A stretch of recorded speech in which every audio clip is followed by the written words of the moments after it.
Tired of losing your sanity looking for important work?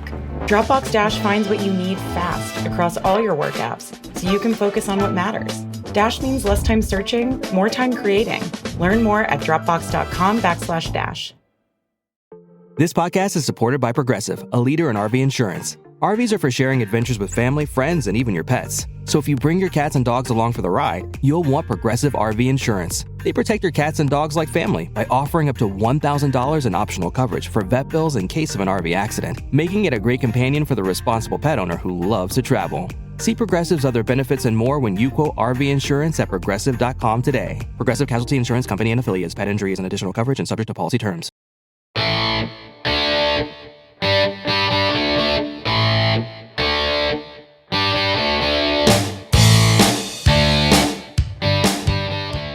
So I'll see these kids and, we're doing feed the cat stuff. On day one, I've got all their fly pretty quickly, a few weeks into the year, I've got all their fly times, their vertical jump, all these things. And I'm like, this kid doesn't play. This kid doesn't play. Hey, can we get this kid out? Or you're sending them to the track coach saying, hey, I don't know if this kid plays a spring sport. You better get on him. So it's kind of nice because, like you said, when you measure stuff, you learn stuff and you're able to kind of identify those athletes early. Welcome to this episode of Sprint-Based Football, presented by Titan GPS. Founded and based in Texas, Titan GPS is your key to sprint-based football success. Designed specifically for high school football, Titan tracks the metrics that matter, like top speed, explosive acceleration, and even the powerful truck stick, speed times weight, for the ultimate performance insight. Whether it's optimizing practice, spotlighting players with 3D highlights, or giving recruiters verified in-game stats, Titan delivers. And with no minimums to get started, Titan walks you through every step. Message them on X @Titan Sensor to learn more. Titan GPS, performance measured, potential unlocked. Honey Bunches of Oats es la forma perfecta de empezar el día con tu familia, con hojuelas crujientes y miel de verdad que a los niños les encanta. Además, deliciosos trozos de granola, nueces y fruta que todos van a disfrutar. Honey Bunches of Oats es para todos. Toca el banner para saber más. This is the Sprint-Based Football Podcast, and today I'm really excited to have the youngest guy that we've had on this podcast, a guy named Micetich from Minooka, and he is the S&C coach and the great S&C coach at Minooka High School. So can't wait for this one. Thanks for having me on. I appreciate it. Hey, I'm glad you're on, man, because I think I met you. How many years ago was it when you came and visited practice? 3 years ago, I came over to Plainfield North and visited you in the field house. 3 years ago. Now, you're only 27 years old. So tell me about where you've come from. So going back to high school, I guess kind of because it's similar to your story. I'm the son of a coach. So my dad just retired this year after 45 years coaching basketball. Where did he coach? He did part of his coaching at Gardner, South Wilmington, a real small school. And then he was an assistant coach at Coal City for several years. This is his last year. He just announced that he wasn't coming back. Mom and dad are both teachers. I got 4 brothers. All 4 of us are teachers. 3 of them are coaches. So kind of just fell into this whole thing. That's very similar to me. I say I was born a coach's kid. I think that, people don't understand. It's different. It's different when your dad's a coach. You see sports differently and you get those incredible memories when you're young and all that stuff. So where did you go to college? I went to Joliet Junior College. For my associates, I ended up at Olivet Nazarene to finish up everything. Didn't play any sports there. I actually went to College DuPage right off the bat to play baseball. Didn't work out, and that was kind of the end of my sports career there pretty quickly. And then started coaching at 19, just kind of volunteering around where I'm from in Coal City. Did that throughout college and then got hired at Minooka right afterwards. So what age were you when you got hired at Minooka? 22. 22 years old. So you visited me like 2 years down the road. Now, are you just a PE teacher or is there an actual S&C job at Minooka? So it was kind of a right place, right time type of deal. My first 2 years there, so I got hired as PE health driver's ed, and I did all 3 of those my first 2 years there. Coached football, basketball, and track my first 2 years there. And then we got a new weight room. Weight room got redone, and that was when they kind of said, we need an S&C coach. So they created kind of like a stipended position in the winter and the spring and the fall as well. I kept coaching football and then took the winter and spring slots. And then what ended up happening in my teacher schedule during the day was I kind of moved out of health and driver's ed and more into like this upcoming year. Every single one of my classes is athletes only strength and conditioning. Wow. And I think it's important because this podcast is going to be listened to in all states all over America. And there's so many states where the S&C position is mandatory. Like a school has to have an S&C person in it, somebody that certified in the weight room.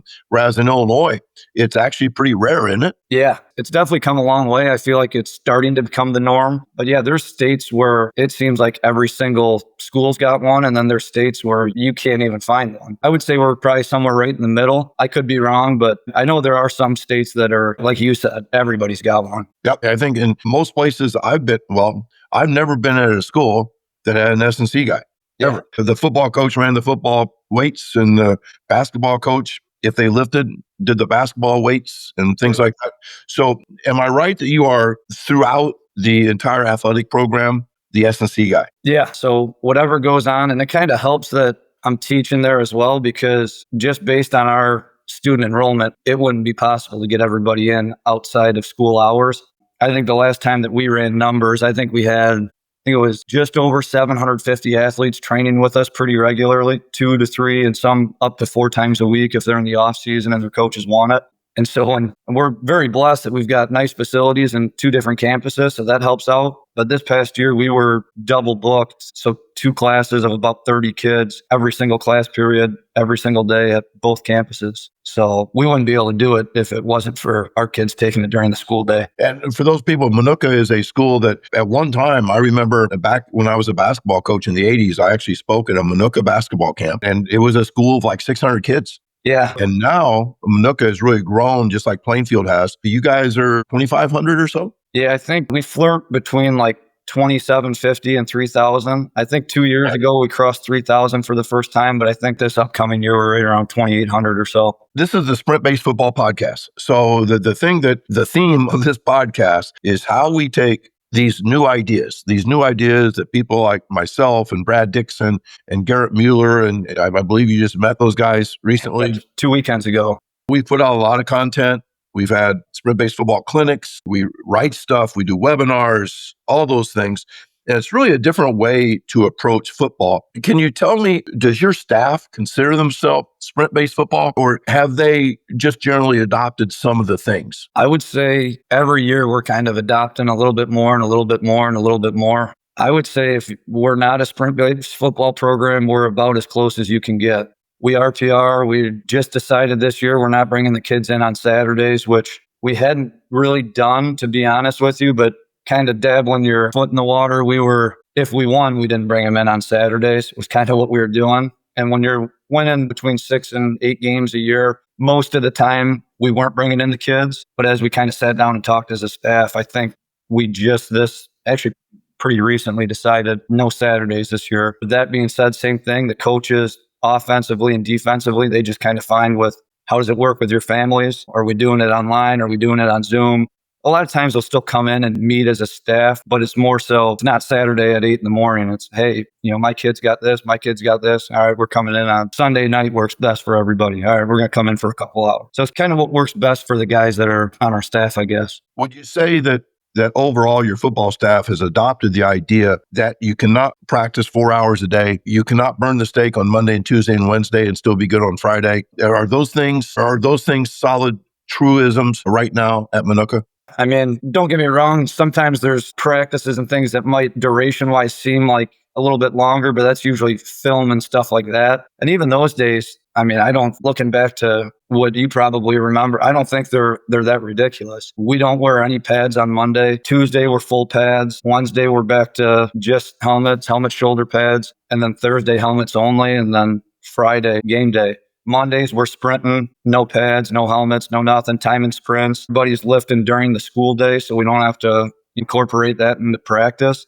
And even the lifting's kind of micro-dosed because we're on a block schedule. And the way that it works out with, you're either getting it Monday, Wednesday, and Friday, or you're getting it on Tuesday and Thursday. So you're getting it 2 to 3 times a week. And with classes double booked in a block schedule, you're only in there for about 35 or 45 minutes. Yeah, that's one of the things I say when people ask me about lifting. I say that the main thing is that lifting can never interfere with speed and can never interfere with the sport in season. So it sounds like you're getting a great lifting stimulus a couple times a week, but you're not doing anything that detracts from athleticism or football itself. Yeah, and that's actually why we had to move our sprint data to Monday. And initially, when we started going this whole route of kind of feed the cats and implementing it, I want to say to start, we had it on a different day. And we just realized if you're ever trying to get a lifting stimulus just based on how everything schedules out, you're almost always going to be lifting before you're sprinting. So we kind of got it worked out that on Mondays, we're sprinting right at the start of practice. We're timing 2 fly 10s. So basically, our Monday, the kids come out after a quick film session, RTR, quick dynamic warm up, and then everybody on the team. Doesn't matter if you're a skill guy, lineman, everybody's going through 2 fly 10s, and it doesn't take us very long. RPR takes us, we go through pretty much everything. Takes us anywhere from about 5 to 7 minutes. A quick dynamic's probably, it's not crazy long. And then the kids are lined up. We got them given a 30-yard approach. We use arena gear, laser timing system. So basically when the kid who's in front of them is at the 25 or the 30 getting in, the next guy's going. So, we're ripping through 80 plus kids. It doesn't take very long. I love the details that you're talking about. For those that don't know, if you're listening to this podcast, you probably know what RPR is, but Reflexive Performance Reset is something that you learned when? Well, it would have been shortly around the time that I came out and visited you. It would have been right when I was getting into the actual S&C role here, so probably 2 to 3 years in.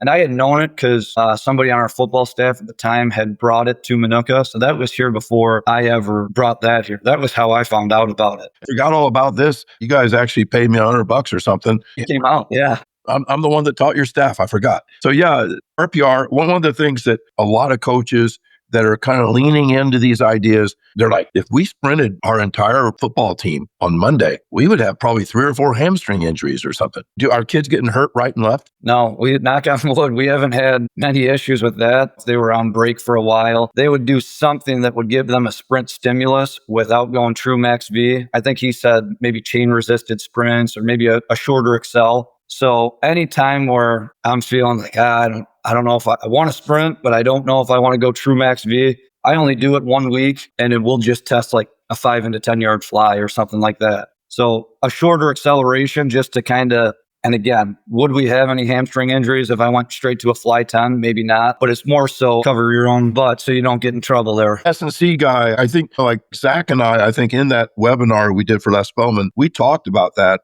And he is really fascinated that we sprint on day one, that we do not ramp in. We don't have a GPP or something like that. We sprint on day one. Nobody ever gets hurt. But the more I think about it, I'm the guy making that decision. I'm the head coach.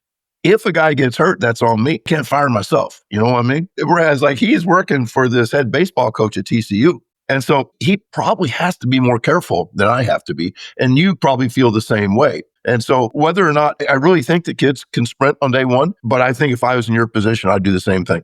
I always tell the kids, even in the weight room, the very first, we host like a 7th and 8th grade camp now. And the first thing I tell them when they're in 7th grade, 8th grade, or when we get them as freshmen, I say the number one rule in the weight room is you can't get hurt in the weight room. Because if you get hurt, your coaches ain't sending me anybody. If you can't go out and play, whether it's football, basketball, baseball, track, whatever it is, nobody's sending their kids to the weight room if everybody's constantly getting hurt, pulling muscles, sore back, whatever it is. So that's number one rule is try to mitigate injury. Now, have you found one of the things that the Garrett Muellers and Brad Dixons and all the testimonials that come to me and those two guys is this amazing thing that their football teams used to have maybe a 10% injury rate. There'd be 5, 6, 7 kids on the sideline not playing every game. And they go from that to being like crazy healthy, where there hasn't been, I think Garrett Mueller and Brad Dixon, when they played for state championships in the last 2 years, had like entire rosters playing in the championship game. Have you guys, what's been your injury background? I would say soft tissue injury wise, we've definitely improved there. We had the last couple years, I'd say We had a couple issues with feet getting caught in the turf and some ACL stuff. Looked like you're probably not going to avoid that injury. It was a cleat got caught in the turf or somebody got hit in the side of the knee. But as an S&C guy, it's still dry. It keeps you up at night when you're seeing high school kids who train all year long and then they lose their senior year because of an ACL or whatever. But when it comes to soft tissue injuries with, hamstrings and groins and stuff like that, we've been real lucky. I don't think we've lost a game because of, a kid sitting out of a hamstring or a groin. We don't have kids doing that, which has been good for sure. How about concussions? Outside of kind of what you talk about, the hits that that you're not going to see, I think we've done pretty well. We've tracked them over the last couple of years. I think last year we had 2 as a program, which when you're talking 85 guys on the varsity, 65 on the softs, and another 85 on the freshmen, I would say that's pretty good. I know we had 2 at the varsity level, and I worked pretty closely at freshman level. We didn't have a whole lot down there as well, but the ones at the varsity level were blatant things that they were pretty malicious hits where I don't think you're going to avoid stuff like that, One of the things that Zach Dakin talked about with TCU, he's the one that really enlightened me about the idea that probably volume is the number one reason why kids get hurt. Because if you are too tired, maybe from the day before, or maybe from a long practice today, if you're too tired to protect yourself, you will get concussed or you will blow out your knee or something. Even a sprained ankle could be something that is fatigue based. And for years and years, football teams have chased fatigue, literally tried to get people as tired as possible, thinking that that's going to translate to fourth quarter freshness in a game, which it doesn't. But, that was the idea. So what are your thoughts on the reason why you guys are staying healthy? Well, I think from a concussion side, our program's done a great job as far as all practice and everything.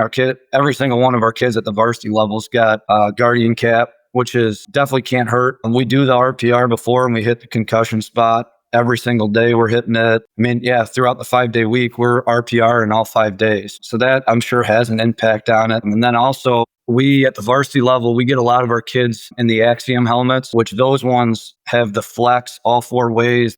They have to get laser measured for each kid. So when their helmet comes in, they'll say Tony Holler and it's laser measured for your head. And you are even getting readouts on it when somebody takes a big hit where it's communicating with the sideline and stuff like that.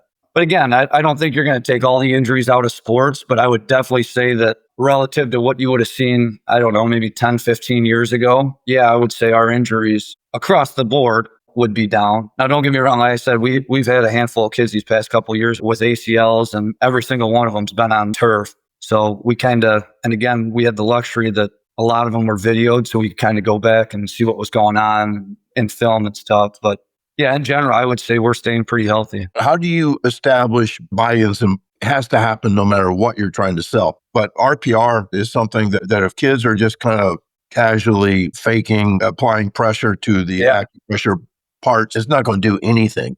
But it sounds like you guys have some buy-in. Yeah, well, I'll be totally honest with you. I needed my own buy-in before I kind of hopped on board with all this stuff. Like I said, our football team was doing it before I had even gotten certified. And when I got certified, I was even pretty skeptical watching it. And I'm seeing all the testimonials and all the videos. And I'm just thinking, well, what if he's not pushing as hard the second time? Or maybe he's not testing them. So I kind of just said, I want this done to me and I want to see it in action and do it to our athletes. I got to visit Corfus a couple times in his basement and see him do it a couple times on some athletes. And then you start doing it and then you start testing it with laser time sprints and jumps and in the weight room. And you're starting to see, all right, I don't know if this is a coincidence anymore when, we had one athlete and he's trained with us consistently.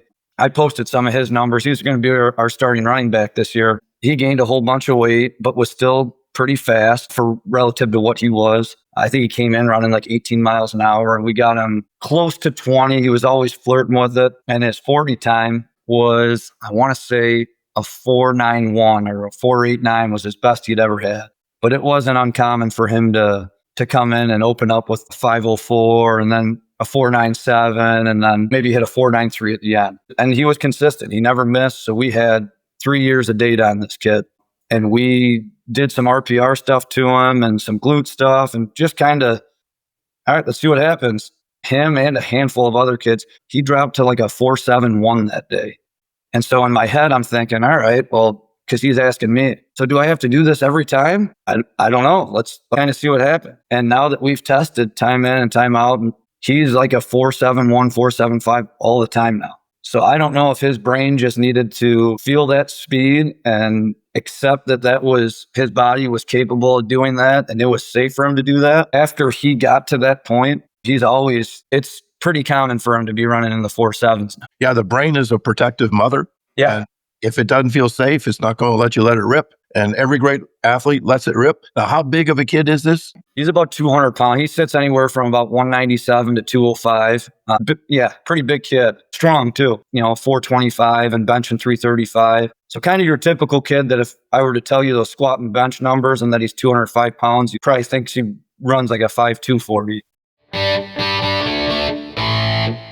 Coaches, Titan GPS is the ultimate tool for football programs, including back-to-back Minnesota State champion Stewartville High School, a leader in sprint-based football. Built specifically for high school football, Titan tracks the metrics that matter: top speed, explosive acceleration, speed repeatability, and the game-changing truck stick. Titan's easy-to-use system delivers actionable insights at a glance, and their exceptional customer service ensures you're supported every step of the way. With built-in leaderboards to fuel competition and unmatched accountability, because the eye in the sky doesn't lie, champions trust Titan GPS, proudly made in the USA. Ready to join the best? Message them on X at Titan Sensor today to get started.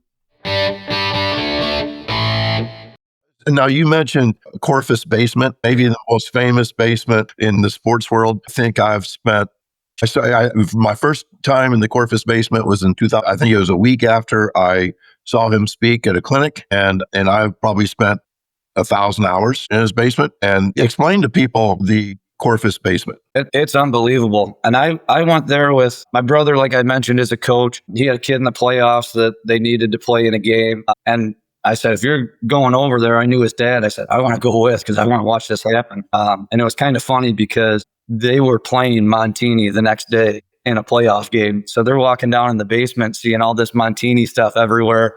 And they're kind of freaking out, like, who are you bringing me to? But yeah, I mean, it's unbelievable to be down there and just, I mean, the equipment that he has and just, it's unbelievable. It's really unique because my wife oftentimes be like, I talk bad about people who are training athletes without me knowing they're training my athletes. Sure. Like, what? You cannot, a racehorse cannot have two trainers. Yeah. These are silly, and of course dads love to be able to pay and be the reason why their kid gets good or something. And she's always saying, well, Chris Corfus does that. I'm like, you don't understand. Like, if I sent a kid on a Monday after practice to Chris, he would put no wear on the kid's tread at all. 100%. He's just fine tuning some things, and he's identifying important things and getting kids healthier and giving kids a couple things that they can work on as like they're sitting through a class at school or something. And so it's really one of the most unique things I've ever seen. Yeah. And he's given a lot of these kids things that they're definitely not doing in their training. If anything, he's probably trying to mitigate the issues that they're causing in their own training. That's for sure. So I saw something that you posted on Twitter or X or whatever, that how you approached the first day with freshmen. Yeah. And how it was not the same as the first day a few years ago, back when you're only 27 now, but like back when you were like 24 or something, you weren't doing things quite the same. Yeah. So I want to say it was my first year there. And I was coaching freshman football, in charge of running the weight room or helping out at least. Day one, just kind of, well, if we're going to do percentage-based stuff, we got to get numbers on these kids, right? So day one, all these 8th grade, soon to be freshman kids come in and we have good numbers. So you're talking 70 plus kids. I remember we're maxing out on several of these lifts and it is ugly. And even in my brain, I'm watching and I'm going, what are we doing? And I'm the one who's telling them to do it. But in my head, I could this ain't right. I know that this is not right. And obviously everything takes time. So I wasn't really an S&C coach back then, nor was I even really teaching it during the school day, nor was I in charge of the JV or the varsity stuff. So it took some time until I guess I took over in that stuff where it was like, hey, I know this isn't going to look like a whole lot, or maybe that it's not going to look like we accomplish a whole lot this summer. But me and Matt Smith, who you probably know through coaching track, he was our sprint coach for up until this past year. Sure. Matt's a great coach. Yeah, absolutely. And me and him coach a freshman football these past 5 years together. So it's me and him in the weight room. And he's actually how I got put on to feed the cats. I knew nothing about that. So he's the one that got me kind of down that avenue. But we said, hey, we're going to start from scratch. And if that means we have zero maxes on these kids when they come in, at least when they get to their freshman strength and conditioning class, they're going to be prepared that they're going to be ahead of everybody else because they're going to move well. And if they move well, then sure, now you can start throwing some weight on the bar and move well with it. But yeah, and we weren't timing sprints really back then, or not consistently. And now you come into freshman football and every Monday you're timing fly 10s and you're putting them into team builder. We're teaching them how to RPR, getting them onto the Shredmill and trying to teach them how that works and just kind of all these things. And you kind of offer these 7th and 8th grade camps where, again, you're pretty much doing the same thing that we're doing with our freshman kids. We said on day one of freshman camp, how many of you guys raise your hand if you came to 7th and 8th grade? And like 3/4 of the kid raised their hand. So now it's kind of like instead of it taking the whole summer, it's like 2 or 3 weeks and everybody's up to speed. And then you can kind of, okay, we're still not maxing out, but we can start slowly adding weight and slowly kind of working through our progressions before hey, day one, let's max out. We got percentage-based stuff, so we got to work off of. Yeah, I don't know if you know this, but I coached freshman football for, I think, 7 straight years at North, and we won 39 in a row at one time. I kid people, I'm in the Illinois Freshman Football Hall of Fame. There really isn't one, but anyway. But all we wanted to do in the summer, just 3 things. We wanted to teach them how to lift. We wanted to sprint twice a week and do X Factor twice a week. And then we wanted to do about 45 minutes of football so that we would enter camp kind of knowing where our depth chart was. Yeah. But we had very simple stuff. We never did any conditioning, anything like that.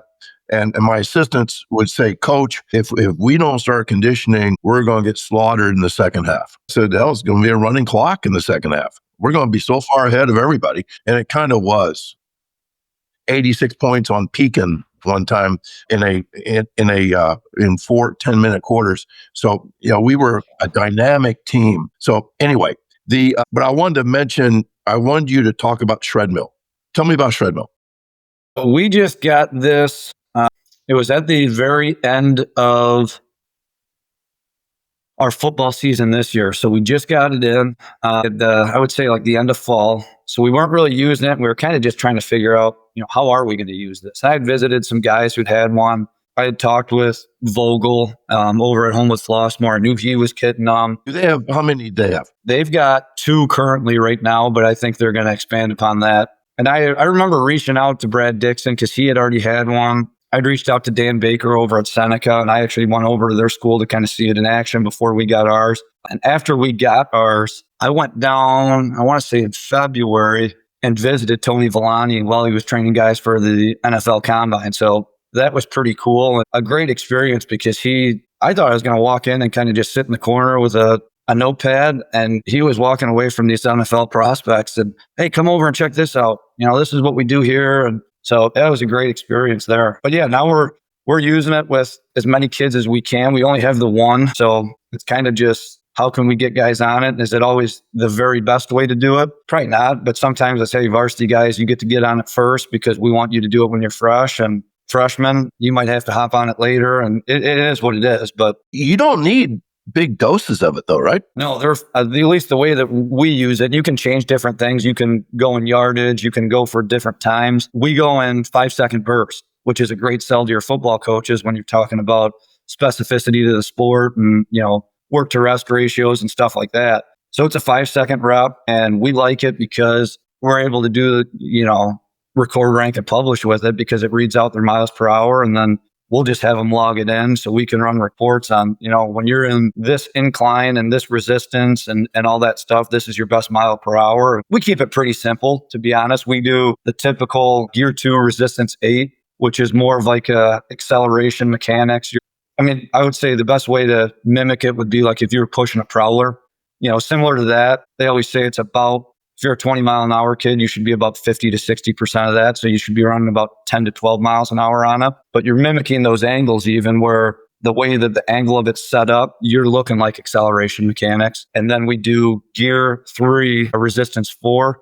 It's on a little bit more of an incline, but it's kind of that transition from acceleration more up to top end speed. You're not getting to 100% of your max V, but it's definitely it's a pretty fast stimulus, I would say. But it's 100% intent though. 100%. And when you have an iPad, I mean, the iPad's sitting right there and it's reading out, showing you a chart of your miles per hour. Are the numbers, are they legit? I'm not saying accuracy. Do your best guys hit the best numbers? Yeah, to some extent, definitely body weight plays a factor in it. Just kind of like if you were, a big, strong guy pushing a prowler sled, because we keep the resistance the same for every single kid, just for, the purposes of there's 80 kids going through it in an hour span. So we're not changing the resistance. So there definitely is some kids who you might not expect that are getting that belt moving pretty good.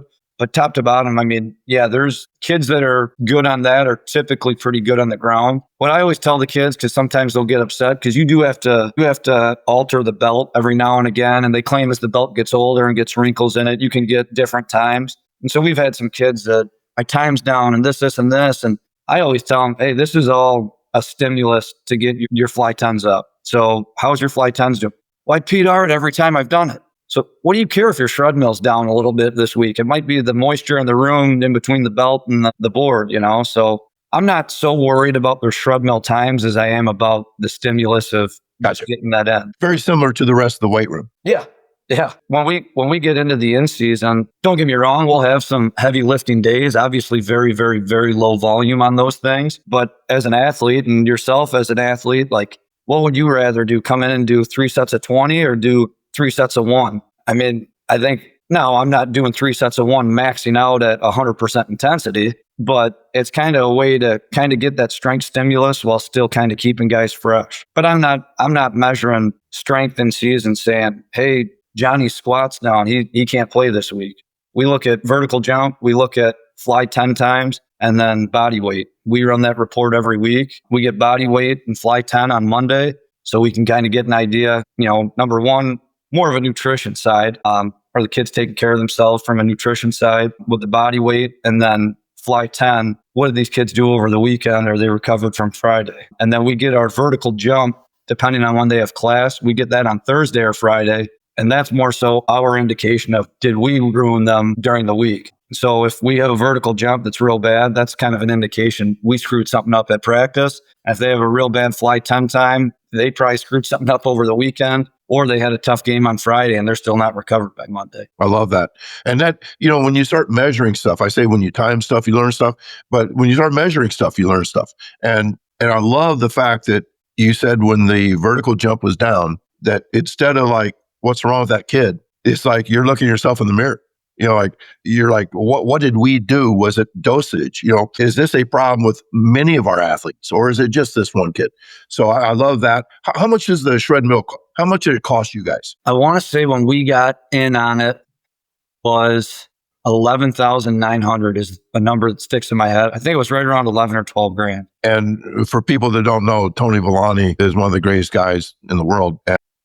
And their customer service is amazing, right? Unbelievable. We had some issues with, I wouldn't even say issues, but something like they have a built-in charging port, and it was kind of doing something a little wonky. And I got a hold of them, and within like that day, I had like a missed call, and they're, hey, it's already shipped out to Minooka High School, and they replaced the cord and everything. And it wasn't even a huge deal. We had an outlet right by our thing where we could charge it regardless. But yeah, their customer service is fantastic. Now, do you guys do the Garrett Mueller truck stick numbers? Yeah, we'll measure it. We actually, so the 2 things that we kind of measured for that was truck stick and what we call power quotient. I've heard other people call it some different things. Yeah, I want to hear about that, because truck stick, for those people that don't know, it's very simple. You just weigh the guy, you convert it to kilos, because that's what we do in science. And then you convert your fly time to miles per hour, and then convert it to meters per second. And if anybody is not very mathematical, I have a spreadsheet that all you have to do is do the 2 measurements, calculate the rest for you. It's free, all that kind of stuff. So it's very simply momentum and physics, where if you're big and fast, you're typically a great football player. I heard somebody say if you're over 1,100, you have a 99% chance that you're going to play football and go to college for free, because you're big and fast. And there's always, gosh, even if you can't catch a football, if you're big and fast, they're going to find a place for you to play. So that's truck stick. But tell me more about this power quotient. So the reason we kind of came along that was, we tricked truck stick, and the thing, I like it and the kids like it and it was fun. But what we found was, I think Garrett posted something about this one time, is it will favor a very, very, very heavy kid, because it will, like if they're say 280 to 320, even if they're real slow, just because in the calculation, they'll still end up with, I don't want to say a phenomenal truck stick, but a pretty above average one. And that's why they do the ranges of like, hey, O-line to D-line, this is what you want to be. If you're a mid, here, and if you're a skill guy here, just because, maybe this is me being lazy, I like to run reports, and then I wanted to have a metric where I didn't care if you were a lineman or a linebacker or a running back. I wanted something where I could do it and rank it 1 to, however many guys are on our roster. And, are these guys our guys? And when we did truck stick, don't get me wrong, all of our guys were in that, but you definitely had some outliers of kids who didn't really play for you, definitely weren't fast, but kind of had the opposite end of the spectrum that was kind of helping out their score on that side of the equation. So what we ended up, the power quotient, and I believe it's the square root of your body weight in pounds multiplied by the square root of your vertical jump height in inches. Now, where'd you get this math? I think I saw it on Twitter, but then I actually saw that somebody posted like way back in the day. I don't know if it was Husker Power. It's been around, I guess, forever. Okay. You're not like Isaac Newton. No, God, this guy. No, I didn't invent this. Absolutely not. Okay. All right. No. I was kind of intimidated when you start talking about square roots, but anyway, so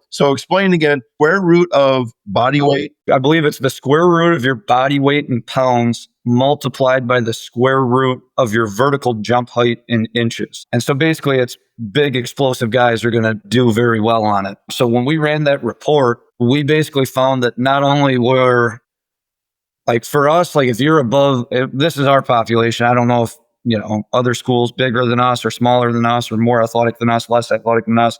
We found that if you were above 80, you were like one of our dudes, whether you were a running back or a fullback or an O-lineman. If you were there, like you were good.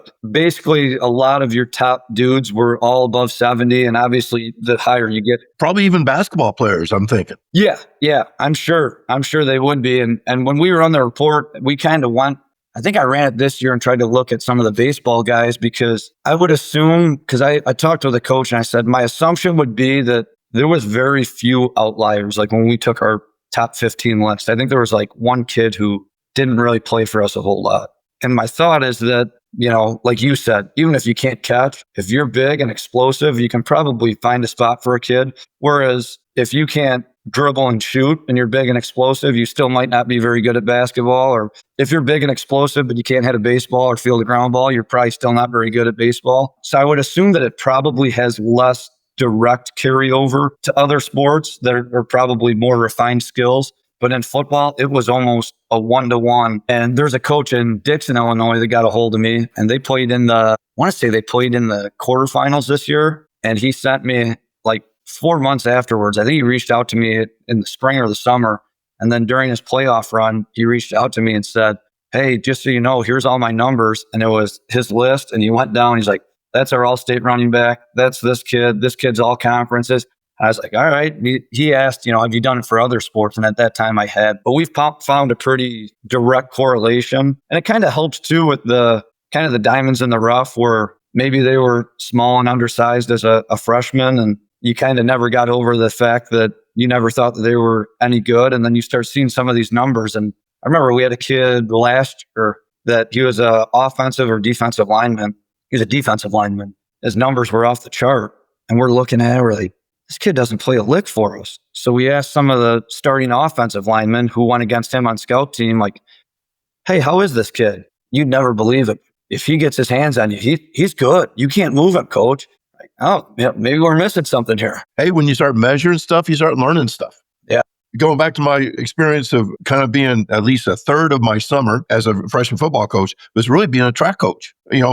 Monday through Thursday, we did 2 speed workouts, 2 X factor workouts. We measured everything. We learned stuff. And if we had somebody that, a big, strong, hairy-legged kid that wanted to play fullback, but he couldn't break 5.2 in the 40, we had to talk with him about being a lineman.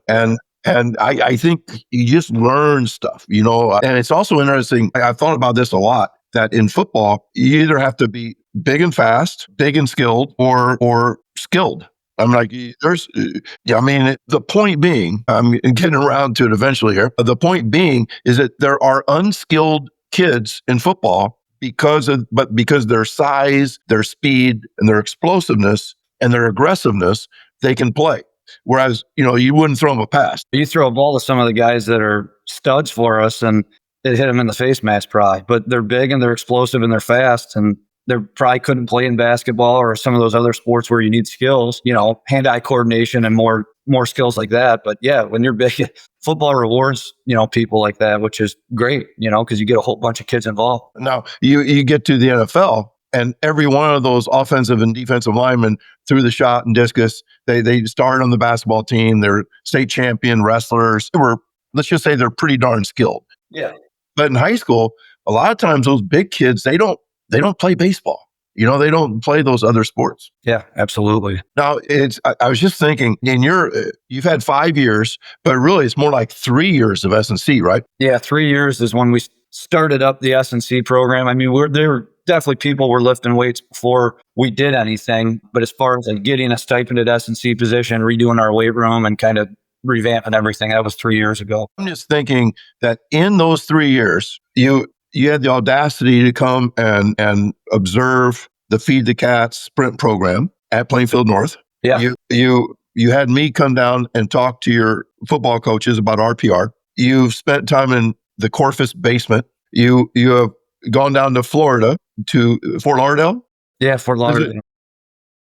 You've been to the Track Football Consortium. And then a couple of weeks ago, you go someplace I've never gone, but you meet 2 of our dudes, Garrett Mueller and Brad Dixon. And you've already mentioned Adam Vogel, the superstar S&C coach at Homewood Flossmoor, at a Square One clinic. Yeah. Tell me about Square One. That was kind of an odd scenario as far as like how it all came full circle. We had an athlete, he had mentioned something about it. Hey, have you ever heard of this? When we implemented RPR, and said, have you ever heard of this? And I hadn't. And I looked it up and I ended up getting a hold of Sean Sherman, who's the creator of it. And when I got a hold of him, he said, yeah, that's actually funny. I lived in Minooka for a little bit. He's like, up until like COVID or whatever it was, he's like, I moved out to Pennsylvania since. So if you go on to Square One's website, the videos of the kid is actually a Minooka High School athlete because he was in like a local gym at the time that he had known about and trained some people there. So he had him and he was coming back from, an injury or something. So he worked with him. It was just kind of an odd scenario. When I called Sean Sherman to kind of ask about this, his kind of sell was, definitely neurology down that rabbit hole. And he's like, it's going to be, if you're already doing RPR and you're fine to accept that kind of stuff, this will be a good way to complement that or serve as the basis and RPR complements it or vice versa. But yeah, basically testing whether or not inputs are being accepted by your brain and by your central nervous system is essentially how it boils down. I say that RPR is performance enhancing, might run faster and jump higher. It's really good for the brain, clearing clutter, getting you into a performance zone, getting away from the adrenaline-ridden sympathetic nervous system and getting more parasympathetic. That's the biggest 2 problems in performance is trying too hard and thinking too much. And I think RPR takes care of both of those 2 things. And then it's injury prevention. And sometimes, I've seen Corfus do it. I've done it to kids before where they literally cannot walk without pain. And 15 minutes later, they say, I'm pain free. So it can be kind of a fixer as well. Does Square One, is it similar? Very similar in that regard. Like I said, this was two weekends ago that we did this. So I've just started kind of implementing it on like a very small basis. And he even said that, there's different things with Signal 6 and some of those other balance fixes that you can implement with a bigger team setting. But the true like square one is more so you're doing it on a one-on-one basis. So I haven't had a whole lot of experience, but even some of the guys that were on that with us, we started a group message, and within the next day, people were, hey, just worked on this client that I've had. One of the guys was PT and immediately fixed frozen shoulder and this, and this. So, yeah, I mean, it was pretty fascinating. Again, probably something you need to see for yourself or experience. Otherwise, unless you already believe in RPR, but if you don't see it for yourself, it's kind of one of those hard things to accept. Well, it sounds like you don't have to say, okay, I'm not RPR anymore. It's like just more tools. Yeah, and that's what, Vogel was talking about, because Vogel's got his RPR stuff, same with Dixon. And, we were all everyone kind of announced it was kind of funny. It seemed like everybody was cut from the same cloth. We just want more tools in the tool belt. When we first started, when I was first introduced to Douglas Heel, and his stuff was called Be Activated, later became RPR. Be Activated, I think it was probably 2014 when I first went to a Be Activated 2-day seminar, and I probably spent 100 hours with Douglas, and he was magical as a teacher. It was Chris Corfus that brought him over, all that kind of stuff. And I remember that one of the problems with Be Activated for coaches was that his stuff was really meant for the medical profession. There were doctors and chiropractors and PT people and things like that. And in England, they were kinesiologists. Sure. And that's a problem for coaches because we can't practice medicine. Right. So that's why RPR, for those people that are don't know why RPR came about, RPR was a performance-based thing and not a medical thing. But the thing that I remember was that there were some chiropractors and stuff that were like, this is voodoo, this is not what I was taught. But then there were several others like, why wouldn't you listen? Why wouldn't you want more tools? Like for that person that you can't fix their frozen shoulder, wouldn't it be nice to have one additional thing you could try? Yeah. And it sounds like that's what Square One gives you. Yeah, absolutely. Absolutely. And it's funny you talk about people not like, I talked to one chiropractor and they were like, oh, we don't call it RPR, but that sounds like a lot of the stuff that we use from like the Chapman reflexes. And then right afterwards, I heard somebody say RPR was rooted in the Chapman. It's like, oh, that makes sense now. 1890 or something. Yeah. I mean, Douglas Heel used to talk about the Chapman reflexes. Yeah. It's like holistic stuff where when we started seeing medicine as being chemicals and surgery, we kind of got away from pressing on things in the body. Yeah. And of course, Douglas, what he did is he took those Chapman reflexes, those acupressure points where if you press a certain spot behind the ear, activates your glutes. He took those things and then mixed it into belly breathing, which nobody questions the importance of belly breathing as I've heard it said, it's the only way you can change your CNS is to belly breathe. And so it makes a lot of sense. Yeah, absolutely. Now, there's probably other things. I mentioned Feed the Cats, Corfus, Slow Guy Speed School, Basement, Tony Villani, Shredmill, and training combine people, Garrett and Brad, and Square One and Vogel. Are there other things? I just have a feeling like you're down every rabbit hole, and some of the rabbit holes I probably never heard of. Yeah, I mean, a lot of them are, a result of, starting with you and then going to Track and Football Consortium, because then I ended up with, kind of falling down the rabbit hole of a lot of Dan Fichter stuff, DB Hammer, and going down that rabbit hole. And I'm not even sure I understand half of what's going on when I'm reading that stuff, but read the book and, some of that stuff. It's just, you're going down these rabbit holes, and kind of like we talked about, I don't think in any other day and age, I probably could have been, accessed this amount of information in this short of a period of time, just because I remember, I learned who Dan Fichter was, and I just YouTube, Dan Fichter, whatever. I just start going down the line. Every single Dan Fichter, every single one I could find.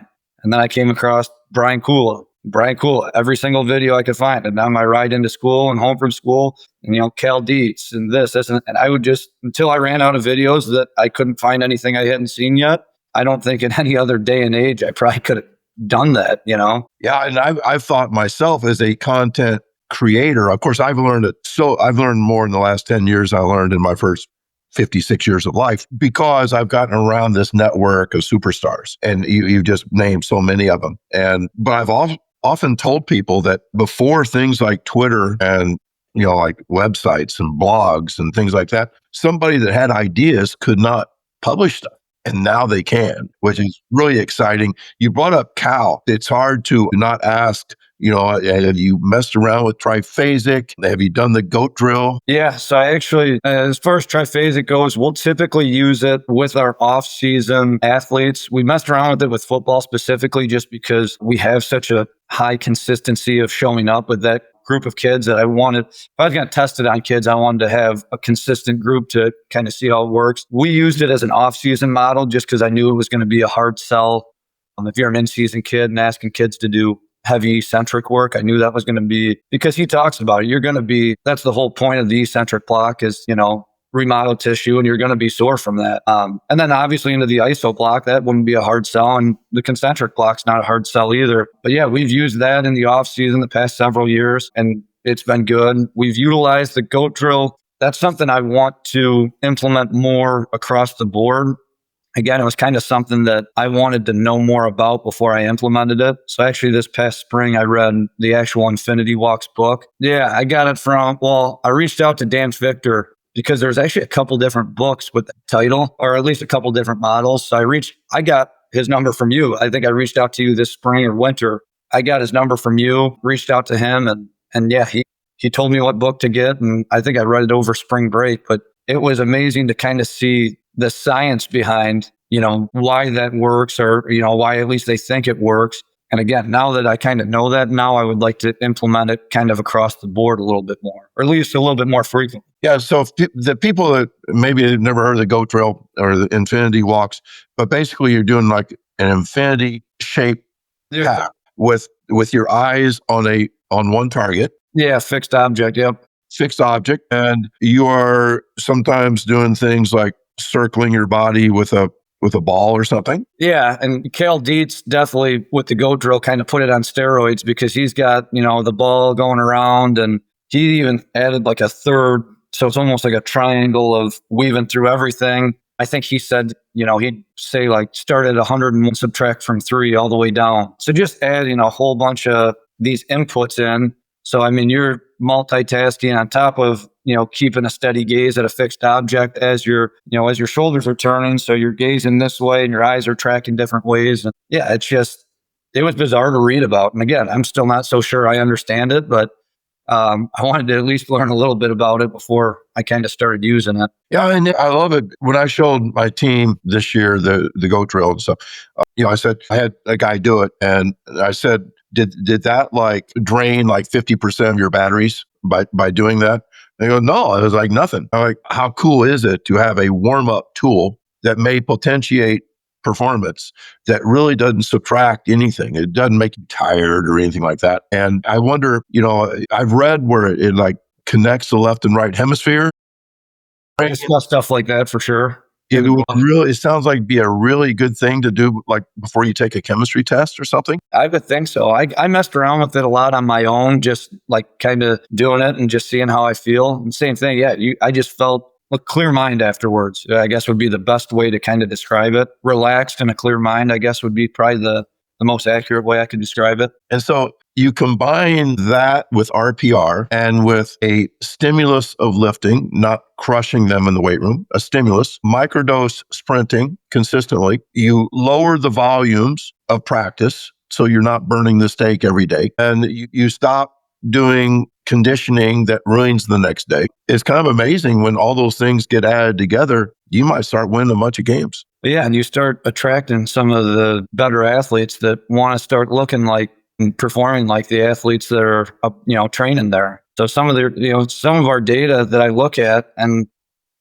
you look at how many 20-mile-an-hour kids you started with versus how many you have now, and some of the times that I almost don't want to take credit for some of the kids because it's like, well, they were already fast when they came in, but I think it is kind of credit also to I want to kind of go do this. They can train this way and they sprint all the time and they do this. Even though they might not have been a football guy or whatever, you get some of these kids who, again, they were fast before they ever came to me, but it kind of attracts them to, I kind of want to be fast and do this whole thing. It's amazing. I would think even at Minooka, there are probably 10 freshmen that will not play freshman football that would probably start on the football team. Absolutely. I mean, we have kids. I had two freshman vaulters this year that are both rock climbers, and they're both ranked in the world. And my third vaulter is a ninja warrior. He's ranked in the world as well. My point being, kids get sucked into these other pursuits. And we're not even talking about basketball or volleyball. They've become like in soccer, they've become like 12-month sports. And I think the football coaches sometimes like, okay, if they don't want to play football, we don't want them. And I don't think they need to be that way. I think that the more attractive your program is, I even tell football coaches, why don't you have a website? Why don't you why don't you want your parents to take great pictures at a game and have another parent get some of those pictures, or an assistant coach get some of those pictures on a website, because kids don't have newspapers anymore. Yeah, you got to use social media, and you got to use, and I was a guy that wasn't a social media. I didn't even have my own social media. So I didn't have personal anything. And I remember when I started up, somebody said, hey, if you really want this to get going, you got to start this up. So I didn't know what Twitter was. I didn't know how to use it. I didn't know how to tweet, nothing. But that's kind of the way now that kids, hey, I'll hear them during the school day or after school. If I'm taking a video or something, hey, is that going on Twitter tonight? It's like, oh, you're going to have to find out. We'll see. Yeah, I love it. And, when we were going through that winning streak, when I was coaching freshman football, we had our own Twitter site, PN freshman football.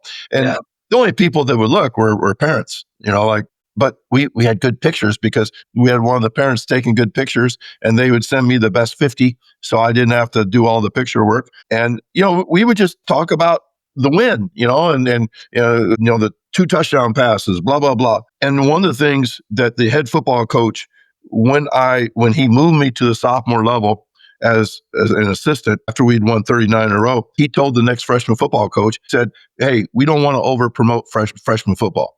And obviously it was like, gosh, I guess we were winning too much, but instead of like de-promoting freshman football, what I think football coaches should do is start promoting their varsity program, because I think they're getting out-competed by maybe AAU basketball or by rock climbing or whatever, where I think that if you had those 10 kids that are not playing football out for football, you'd have a better program. Well, and that's what it's great in my position. Just primarily during the day, I teach freshman and sophomore boys strength and conditioning. So I'll see these kids, and we're doing feed the cat stuff. On day one, I've got all their fly, pretty quickly, a few weeks into the year, I've got all their fly times, their vertical jump, all these things. And I'm like, this kid doesn't play, this kid doesn't play, this kid doesn't play. Hey, can we get this kid out? Or you're sending them to the track coach saying, hey, I don't know if this kid plays a spring sport, you better get on him. So it's kind of nice because, like you said, when you measure stuff, you learn stuff, and you're able to kind of identify those athletes early. And those athletes compete. I mean, like those guys that are pretty fast, they want to know if they're going to score touchdowns. It will become a magnet. And before I forget, gosh, if Brett Hespel listens to this, maybe my favorite basketball coach, right. Just I just love the guy. And Nick Lundeen, probably, I respect that guy more than any track coach I know. I don't know if you know this, but he offered me the sprint job a few years back. And I swear to God, I would have given up my head track. I think it was when I retired from teaching. I would have given up my head coaching job at Plainfield North and coached for him if it wasn't a half an hour drive. Yeah. For me. It's funny you say that. I share an office with him, and he was my mentor when I got hired at Minooka. And I actually coached the 2 years of track because he was my mentor, and they needed somebody in a pinch. And even though I had never coached track, I did that. And the experience I got there. And now with Hespel coming over these past couple of years, and we do share a lot of athletes still. Being a big school, you would think that we have a lot of one sport kids, but we're going to start several basketball kids on our football team. We have, several track kids and several baseball kids. And so when you have a good relationship with these other coaches, and you can say, hey, we're all kind of working and for the same goal here, it's amazing that you start to get these athletes playing more sports. And it doesn't just help those coaches and their programs. It's what's best for the kids. 100%. I mean, I would want my basketball player running track. I would want my basketball player playing wide receiver on the football team. It's what's best for them. Doing the same thing 12 months a year is not a recipe for success. No, you got to get away from things in order. If you want to be attracted back to them, you got to get away from things for a little while. Maybe that's because I was a 3-sport athlete.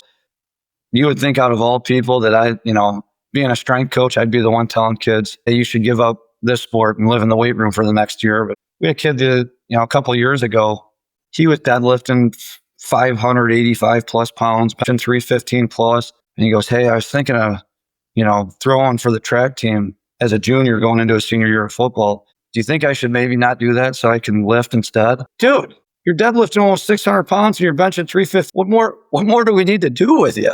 And he was fast and athletic and no, go throw a shot. Like, you're still going to lift a couple times a week and you'll be fine. And he ended up becoming an all-conference or maybe even an all-state player for us. So it all worked out fine. Well, I just see nothing but really good stuff in Minooka's future. I spoke briefly with your athletic director at our indoor conference meet this year.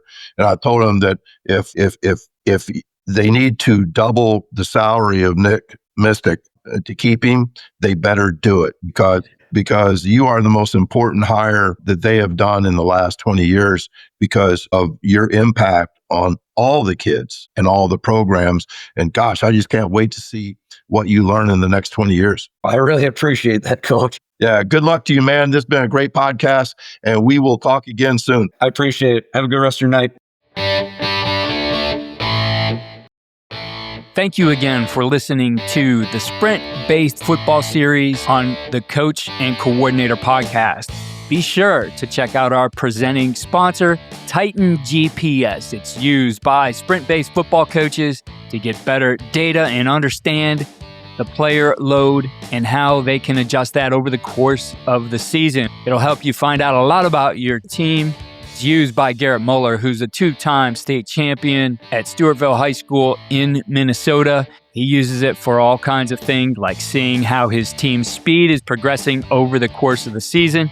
I could say that in 2024, they actually got faster over the course of the season following their sprint-based football recipe. Titan Sensors also has the popular truck stick metric, designed specifically for football and inspired by sprint-based football. Follow all we're doing at coachandcoordinator.com. You can get our show notes there. We have articles on these episodes as well. And follow us on X at Coach K. Grabowski.